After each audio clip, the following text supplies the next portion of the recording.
త్యాగము చేసి ఆడ పోరిగా నేను పుడితేనయ్యో పుడితేనయ్యా అడవిలో మానయ్యి పోతానయ్యో పోతానయ్యా రామ సక్కని తల్లి రావులమ్మో రావులమ్మ రాయోలే కూసున్నావెందుకమ్మో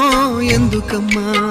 వారి దొరగారు అరిటాకులో నాకు పరవానం పెడుతుంటే పరమాత్ముడనుకున్నా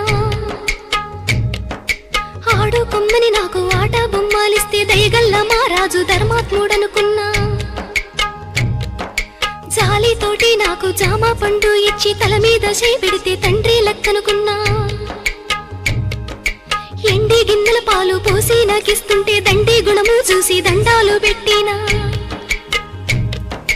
కాటు వేసేదాకా తెలవాదయ్యా నాకు కడుపులో విషమయ్యి అది పెరిగిపోయింది కొరగాని బతుకయ్యి పోయిందయ్యో పోయిందయ్యా కొరివి